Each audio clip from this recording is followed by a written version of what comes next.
here with Chris Craft and the 1973 Lola, with which he won the European Sports Car Championship. Yes. How does it feel to be reunited? Well, the car's immaculate. It's amazing. It's really lovely to see it. But I haven't seen it since '73, so it's a rare occasion, I believe. You know, so it looks beautiful, and I mean, I'm not sure I want to drive it now. You know, I'm a bit much older now. You know, I'm going to go into the old home here with all the old people. You know? well, what a wonderful place it would be. If only I said I got to cut the grass. Yes, well, yeah, no, that's great. But no, it's great that we are here and in such beautiful settings and supporting the pensioners. Absolutely, fantastic day, fantastic turnout. Cars are just beautiful, aren't they? Yeah, and arranged from all eras. All eras. And all types. So we're in the Le Mans display here with a lineup of great cars from the 20s to quite a lot of those this which year. I've probably driven. Yes, but all the way through, I'm sure. Yeah, well, not since the 20s. Okay. I'm pretty old, but not that old. Yeah, no, that's right. But also to be surrounded with all the other road cars too, and I think fantastic. It's made. So it's great to see you here. Well, it's really nice to be here, supporting. and I hope they do this again because it's really nice. I've met up with lots of old friends, old drivers, you know, and seen some of the machinery. And the machinery is beautiful, and it's just a very nice day, nice and casual. Yeah. No, that's right. And also, sorry, just quickly, this was your European Championship winning car. It was. But also, yes, we were saying the other cars of which you competed at Le Mans. Yeah, Ferraris, a number of years, Domes and Lolas and Ducati's and all kinds of bits and pieces. So you might just do anything from earn a living, wouldn't you? Yeah, that's right. You know, must get a job Monday. Well, that's great. But they say that age is a mental issue. Yeah, it's all in the mind. But you remain young, stay active. I hope so. You know, and forget all that. We used to drive as hard as we could go, and it was great. And you'll love it. And you finished pretty well. We've been third, fourth, fifth, sixth. I think no, sixth. And fourth and about seventh. Yeah. And third, that was with Ducati Lola. Oh yeah, it was right. Yeah, with Ducati Lola. Yeah, it was good. Wonderful. And you had a slight overheating problem in the cockpit. I certainly did, actually. Yeah. What happened? I mean, if you want to know what happened, it was an incredibly hot year. '76 was over here as it was in France.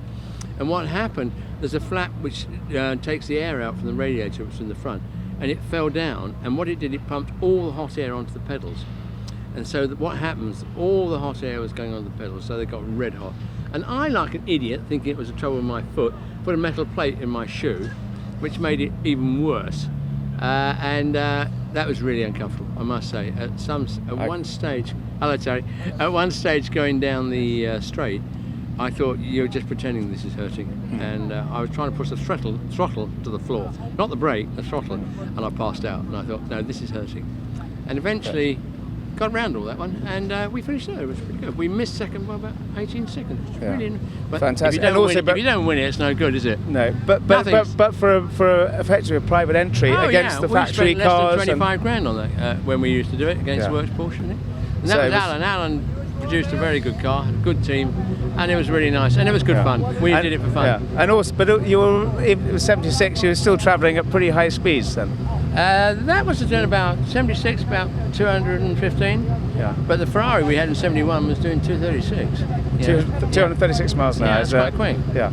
But that made 700 revs between the start of the race and the end of the race. It just loosened up. Right. That was fantastic. That was nice. And at night, particularly when it's hot, I love softens it. up. Yeah, you must do it.